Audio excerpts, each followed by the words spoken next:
normal muffler. That's all to do with the straight pipe. So we're gonna stick this son of a bitch in fucking probably in, I don't know what that is there, probably B1. We got this big fucking thing behind it. We're gonna just step it out of the way.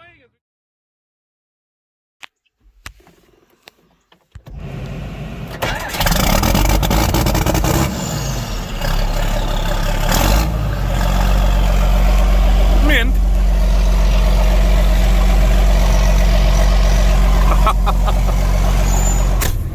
Well, how's she going today, guys?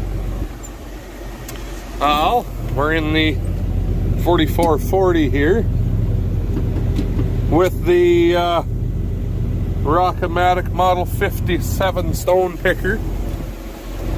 Down here on the last stuff we sowed. This is Roundup Ready canola down here this year. Usually I don't grow Roundup Ready canola, but this is the land Antoine had been renting, and I was always trying to talk him into growing Roundup Ready canola on it because of the kochia trying to take over down here. And with Roundup Ready canola, the chemical is well, it used to be cheap. It's not that cheap anymore, but whatever, it's still, you know, not as much. But with Roundup Ready like that, you can spray it you know, 100 times if you want to, just about. So do the normal, you can go out and spray it a little bit earlier and then go back in and do another pass after, and then anything that tried to grow after the fact or didn't get completely smoked off the first time, well, you'll get it on that second pass over. Kind of helps clean things up a little bit, and then well, it won't see a Roundup Ready crop for a very long time again. So you don't need to really worry about building up a resistance there. Like, I know quite a few, whatever, throw anyone under the bus, but down in the States there, Roundup Ready canola, or Roundup Ready corn, Roundup Ready beans, and Roundup's the only chemical in the rotation. Well, then you end up with a lot of resistance. So here, not quite so much. I know that's happening in places because people like to push because they're, I don't know why they don't switch things up, but whatever. Anyway, that's not neither here nor there. So anyway, that's what's happening here anyways. Tractor percolate for a couple minutes and we'll get picking stones. Talk to you in a few. Well, been picking rocks for a little while here. My fourth basket, and I think that's going to be my last one. Poof. Look at all the rocks. So, canola here is up, really up. So I don't want to dick around any more than I have to out here. So I just picked what needed to be picked. Like, there's other rocks there. I mean, if it was, the canola wasn't up like it is, I'd have picked them too, but I don't want to drive all over it and fuck up the little cannolis. So we'll call that a day and head home. We got a piss pile of other stuff we got to do yet anyways. So the rock picking's not quite as important. So look at that horse farmer there with his Kubota. Fuck, that's gay. I guess it's June, so it's their month anyways. So those fucking guys that farm over there are kind of fruity anyway. I don't have much use for them, so farm a bajillion acres and try to fuck everyone else over all the time. So fuck them. Stay on your side of the road. Anyways, I guess put our transport locks on and we'll talk to you when we get back to the yard.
as soon as I started driving in here, I thought, you know, judging by those moose footprints, probably not a place for a 25,000 pound two-wheel drive tractor and a disc, but nevertheless, we gave it the old college try, and I almost made it.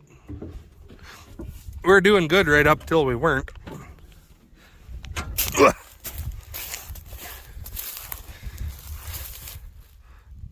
Fucking done Dichter. Well, Amanda's on her way with the McCormick. A little tug and we'll get out. That's my land. This is the land I'm renting that I put peas on. And of course it's touching there. So I thought, well, fuck, I'll come in.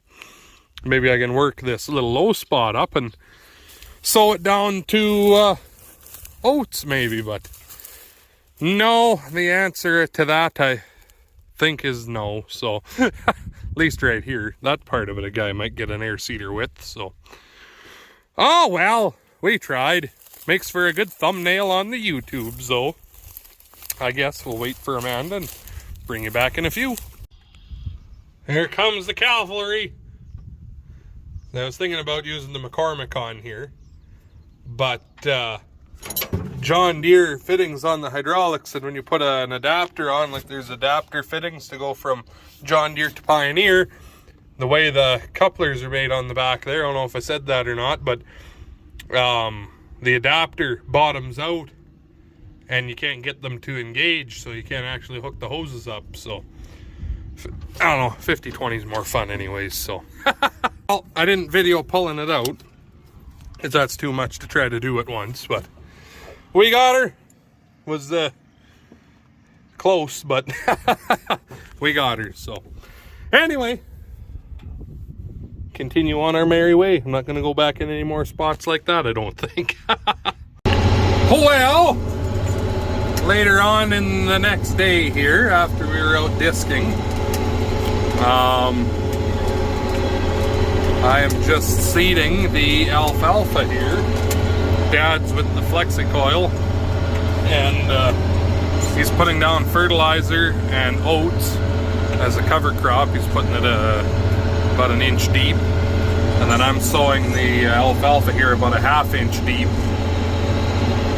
over top of what he sowed, because the Burgo here has 8-inch spacing, whereas the Flexicoil there is closer to 10. So the guy will have tighter, it'll be a little bit thicker, tighter spacing for the alfalfa. Plus this has 4-bar harrow on the back of it, so it's just fucking smooth behind, the perfectly smooth hay ground, whereas the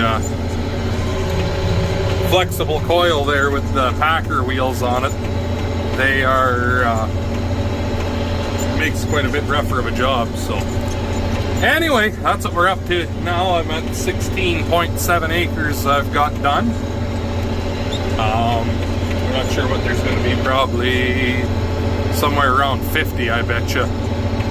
So anyway, we got a ways to go. I just got started on the big piece here. If you remember when I was spraying, or when I seeded the peas, I think it was, I showed you an overview of what the little hayfield was going to look like, because there's a couple other spots, 10 acres worth of other spots we did there, 3 littler strips that weren't growing much of a crop anymore. They're real alkali and shit spots like that, eh? So anyway, that's what we're doing now. So I'll keep on keeping on here, and I'll talk to you guys when I got something else to show you. I'll show you my camera here. You can see how much how I'm monitoring my alfalfa seeds. So because this machine's not, they don't really like going at real light rates. It's 12 pounds an acre, so I had to fuck around a little bit to get my settings right, but I'm just putting one bag at a time and keeping an eye on it. Do about 4 acres to a go. So anyway, I suppose keep on seeding here, and I'll bring you back in a bit.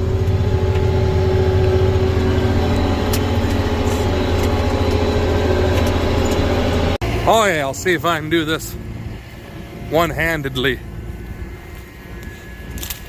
Show you what an alfalfa seed looks like. Pretty near got it right fucking empty here, watching it on the camera.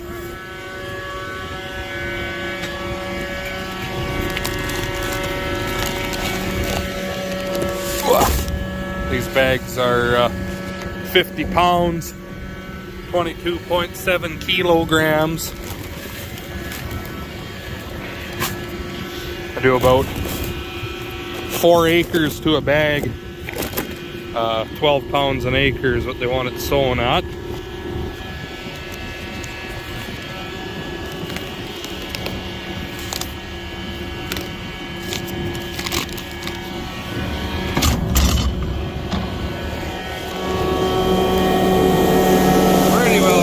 Oh yeah, she's empty. The wind's blowing back on us.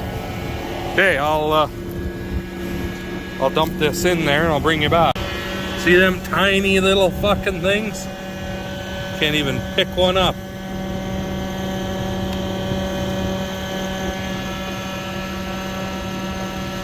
That's why the old girl has a hard time getting real precise.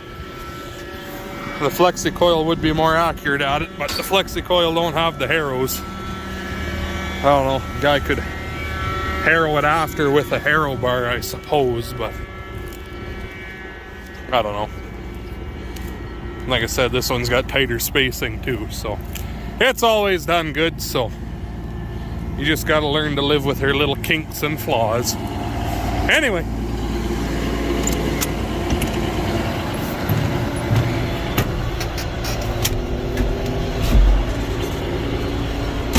Away we go.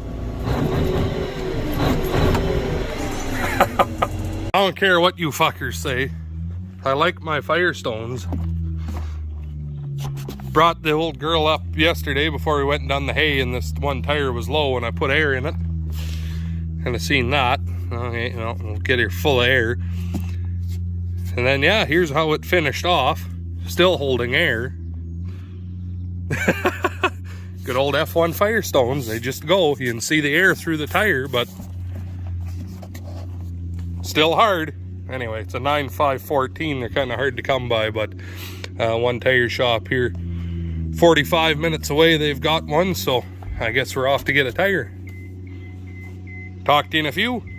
Well, just out for a walk here in Dad's oats. Pulled one out here. Just about time to do our in-crop pass on this stuff. So just went for a little walk and looked over most of them to see what stage they were at and to see what all for weeds we got coming. There's some fucking buckwheat and round leaf mallow, a little bit of kochia that I've seen so far. So there's a round leaf mallow.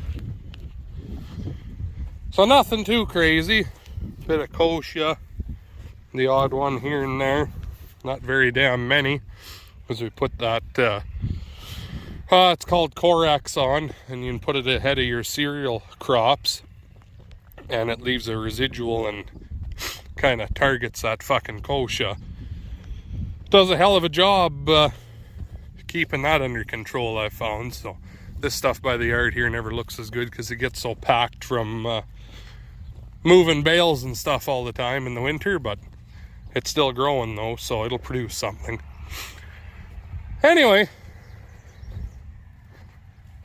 got the new tire on that thing, and there's a couple knock-on wedges that are wore out and the openers don't want to stay on, so we're going to get that addressed, and yeah, I'll bring you back in a few.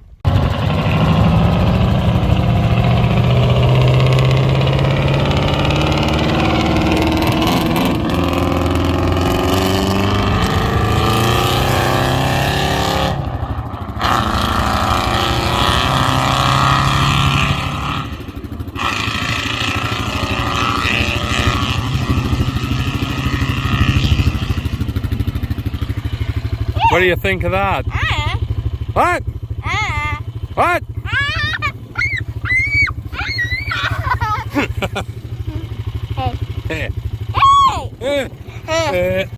Well,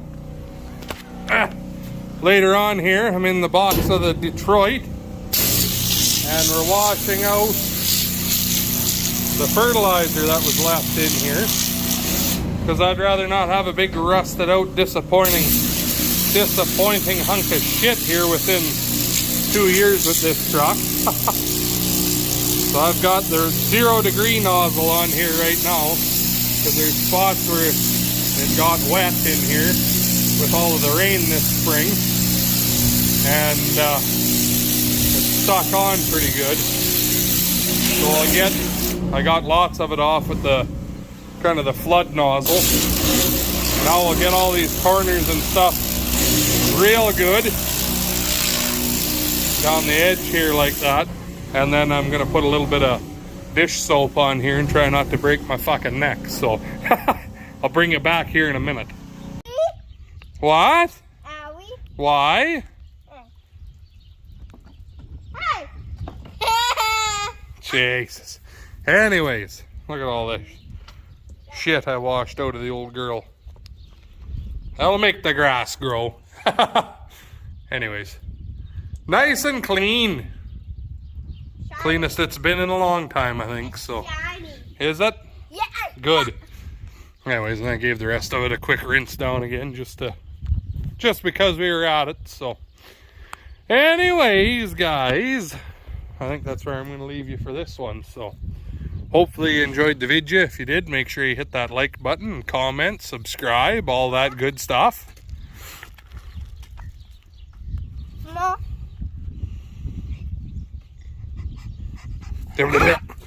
Weirdo. Anyways, I guess. Thanks for watching, and we'll talk to you in the next one. Right? Say bye. Bye.